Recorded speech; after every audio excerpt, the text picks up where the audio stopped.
Gusto nyo ba maligo sa gitna ng karagatan? Tapos sobrang linaw pa ng tubig. Dito lang yan sa Calatagan, Batangas. Baka ito na susunod yung destination ng mga family, workmates, and friends nyo. Tara na, dito sa Calatagan, Batangas.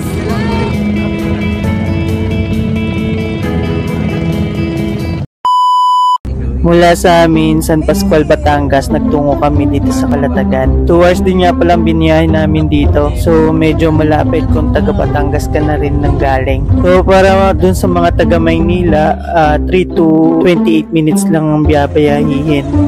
So, pagdating nga namin dito, nagbayad nga pala kami na environmental fee na 30 pesos kada isang tao. So, mga kasama ko pala dito, yung family ko at saka yung mga pinsan at mga tiyahin ko. So, dito nga sa floating cottage na to, may pagpipilian ka dito. Meron dito 10 person, 15 person, at 20 person na floating cottage. So, yung napagtanungan ko dito, yung 10 person, umaabot siya ng 4,500 pesos. Then yung the rest, bigay ko na lang sa inyo yung FB page nung pwedeng pagtanungan ko magkano yung mga price na pwede nyo budget para sa pamilya nyo. So dito nga guys, may 4 na destination na pupuntahan dito.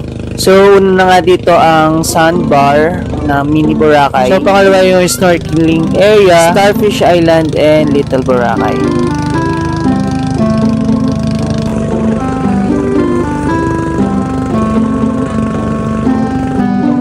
Meron nga dito mga activity kagaya ng mga floating banana. Marami rin dito mga nagtitinda ng mga sea urchin, and marami pa silang mga tinda dito. Mga nagtitinda din sila dito ng mga ice cream. Hindi ko lang natanong kung magkano lang dito guys, pero sabi nila mahal daw, medyo pricey. O mas mainam na magbaon kayo guys.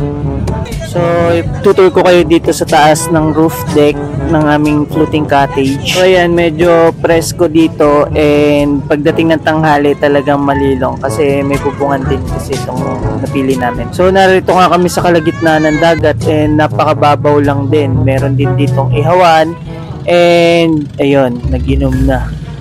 Hindi rin mag-aalala mga parents dito kasi meron tayong lifeguard na kasama. So, bawat isang floating cottage may kasamang lifeguard. So, napagtanong-tanongan ko yung lifeguard dito na kada araw umaabot ng 18,000 katao ang bumibisita dito sa Calatagan, Batangas.